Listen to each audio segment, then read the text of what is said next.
दोस्तों मैं हूं Asim Jilani, member governing body national press club Islamabad. आज अमेरिका से हमारे साथ सीनियर जर्नलिस्ट शमीम महमूद साहब मौजूद हैं।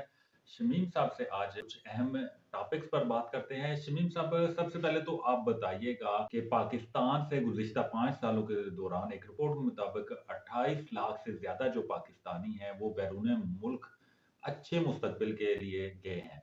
और इसी तरह जो पाकिस्तान से बैरून मुल्क कुछ लोग जाते हैं वो मुख्तलिफ किस्म के गैर कानूनी कामों में भी मुलव्वस पाए जाते हैं। और जो खलीजी ममालिक हैं वहां पर तो पाकिस्तानियों की बड़ी तादाद कैद भी है और कुछ जो पाकिस्तानी हैं वो वापस भी आ चुके हैं। इसी तरह बाकी जो ममालिक हैं वहां पर भी कुछ पाकिस्तानी कैद हैं। इतनी बड़ी तादाद में पाकिस्तानियों का बैरून मुल्क में जाना, आप इसको कैसा देखते हैं? Thank you very much Asim Jilani साहब। ये बहुत अहम टॉपिक है जिसकी तरफ आपने तवज्जो दिलाई है, और ये जो फिगर आपने मेंशन किया है ये बहुत सेंसिटिव चीजें हैं जिनके ऊपर काम करने की जरूरत है। तकलीफ दे बात ये है कि जो साहिब इख्तियार हैं वो इसके ऊपर कोई पॉजिटिव स्टेप नहीं ले रहे। अब पॉजिटिव स्टेप्स लेने का मतलब ये है कि अगर देखें, अगर मुल्क से लोग बाहर जा रहे हैं और वो जाहिर है वो बेहतर रोजगार की तलाश में निकल रहे हैं, तो इसका मतलब ये है कि इसको अगर यूं देखा जाए तो मुल्क की जो हालत है वो इकोनॉमिकल, पॉलिटिकल और जो सोशल सिचुएशन है वो दिन ब दिन बिगड़ती जा रही है।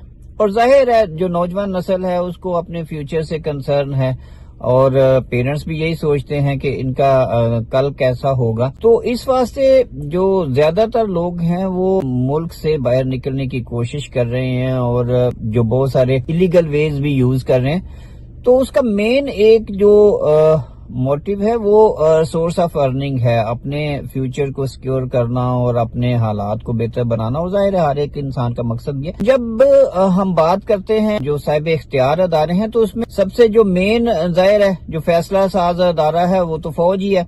ये हम मतलब जितना मर्जी कह लें कि जी ये डेमोक्रेटिक कंट्री है, वट एवर इट इज, लेकिन जो फैसला है वो तो वही कर रहे हैं। तो उनको इससे कोई लेना देना नहीं है। उनके अपने हालात ठीक हैं, अपने उनकी जो चीजें हैं उनकी तरफ उनका ध्यान है। उनको मुल्क से तो कुछ नहीं लेना देना। नौजवान नस्ल तबाह हो रही है, कुछ भी हो रही है, वो इस बात से बिल्कुल बेखबर, अपने उन चीजों के ऊपर फोकस्ड है। और मुल्क जो है इस वक्त खुदा ना करे वो तबाही के धाने पर खड़ा है। नौजवान नस्ल जो है बिल्कुल मायूस खड़ी है। और बैरूनी ममालिक के जो हालात हैं वो भी आपके सामने हैं। आप उनको देख लें कि पाकिस्तान से जो बड़ी एक तादाद थी वो खलीजी ममालिक में जाती थी और रोजगार के लिए जाती थी। मजदूर तबका ज्यादातर उसमें होता था। तो उन ममालिक ने भी पाकिस्तान के लोगों को लेने का जो है ना वो सिलसिला अगर खत्म नहीं किया तो उसको कम कर दिया। बहुत कम तादाद में वो लोग जो है पाकिस्तान से ये तबका जो है वो काम करने वाला ले रहे हैं। और इस तरह से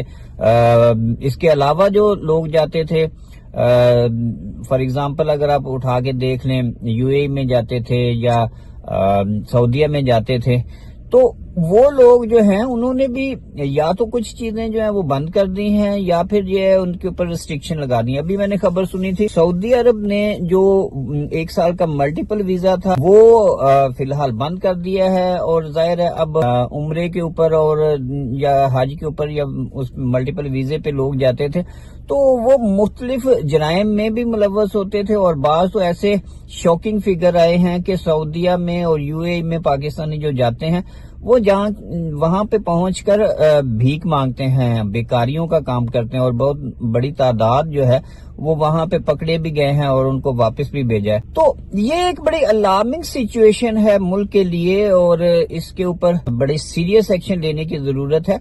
लेकिन अब क्या कर सकते हैं जो लोग जिनके सोचने की बात है, जिन्होंने इसके ऊपर फैसला करना है। पॉलिटिकल लीडरशिप कोई भी हो, कोई भी जमात हो, वो बराए नाम होती है। और जुडिशरी के पास भी ये इख्तियार नहीं है। जुडिशरी जो है वो अपने उन कामों में बिजी है। तो ले दे के अब दुआ ही की जा सकती है कि खुदा करे कि इस मुल्क के हालात बेहतर हो जाएं। जाहिर कोई ऐसी सिचुएशन नजर नहीं आती।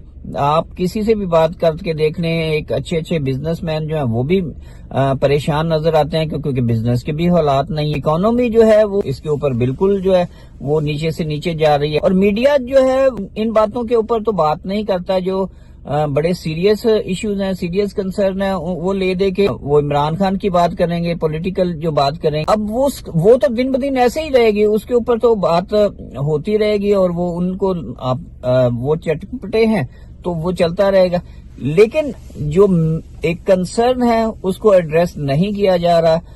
آئی ڈونٹ نو کیا ہوگا. شمیم صاحب، آپ امریکہ میں رہائش پذیر ہیں. صدر ٹرمپ نے تارکین وطن کو ملک سے نکالنے کا فیصلہ کیا ہے، اور کافی تعداد میں جو تارکین وطن ہے وہ اس وقت تک ملک سے نکالے جا چکے ہیں. بھارتیوں کی بھی بڑی تعداد وہاں سے نکالی گئی ہے، اور کچھ پاکستانی بھی شامل ہیں. ان پالیسیوں کے حوالے سے کوئی فالو اپ میں آپ کے پاس کیا کوئی رپورٹس ہیں؟ جی بالکل، جو امریکہ غیر قانونی طور پر یہاں پہ آئے تھے ان کو بیچنے کا سلسلہ جاری ہے، اور ابھی بھارت میں بھی جو ہے وہ دوسری یا میرے دوسری تو پہنچ چکی ہے، تیسری بھی شاید شپمنٹ جو ہے وہ پہنچ گئی ہے. شپمنٹ میں اس لیے کہہ رہا ہوں کہ وہ پکڑ کر ڈالتے ہیں اور ان کو بیچ رہے ہیں وہاں پر. تو یہ سلسلہ تو چلتا ہی رہے گا. ابھی جو ایک گئے ہیں اس میں کچھ پاکستانی بھی شامل ہیں، اور ظاہر ہے یہ وہ لوگ تھے جو غیر قانونی طور پر ملک میں آئے، اور پھر ان کو ابھی جو صرف پاکستانی نہیں ہے، بہت سارے دیگر ممالک کے بھی لوگ جو ہیں وہ، ظاہر ہے امریکہ ایک بہت بڑا ملک ہے، اور یہاں پر جو روزگار کے مواقع ہیں وہ بھی زیادہ ہیں، تو لوگ جو ہے وہ چھوٹے ممالک کے یا کم جو ڈیولپنگ کنٹریز ہیں وہاں سے لوگ جو ہے وہ یہاں پہ آتے ہیں، اور اس کے لیے کوئی بھی سورس ہے وہ یوز کرتے ہیں. تو اس لیے جو یہاں پہ رہتے بھی ہیں، جن کے پاس ورک پرمٹ ہے بھی، اور اس کے اوپر ایک اور جو ایگزیکٹو آرڈر جاری ہوا ہے کہ جو 2 سال سے کم عرصے کے دوران جنہوں نے یہاں پہ اسائلم یا کوئی بھی اپلیکیشن دے رکھی ہے، ان کے جو کیسز ہے اس کو ایکسپیڈائٹ کیا جائے، اور اگر وہ اس کو ثابت نہیں کر سکتے تو ان کو بھی واپس بھیجا جائے. تو یہ بھی ایک کنسرن ہے، اور ظاہر ہے زیادہ تر جو طبقہ ہے وہ تو فیک کیسز کے اوپر بھی، ہمارے جو دیسی ہیں وہ تو زیادہ تر فیک کیسز کے اوپر ہی یہاں پہ آتے ہیں، اور ڈاکومنٹیشن لگا کے وہ کوشش کرتے ہیں کہ یہاں پہ کسی نہ کسی طرح سے سٹیزن شپ لے لی جائے. تو یہ سلسلہ تو ہے.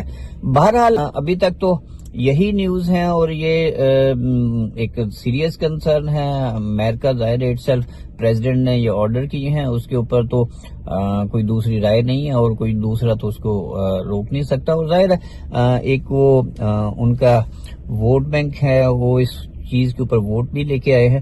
تو دیکھنا یہ ہے کہ آگے چل کر یہ کیا ہوتا ہے. اور ایک بہت بڑی تعداد ہے جو یہاں پہ کام کر رہی تھی، اور ایک ملک کی اکانومی میں بھی کنٹریبیوٹ اوبیسلی کر رہے تھے. تو دیکھیں اب کیا ہوتا ہے اور کہاں تک یہ سلسلہ چلتا ہے.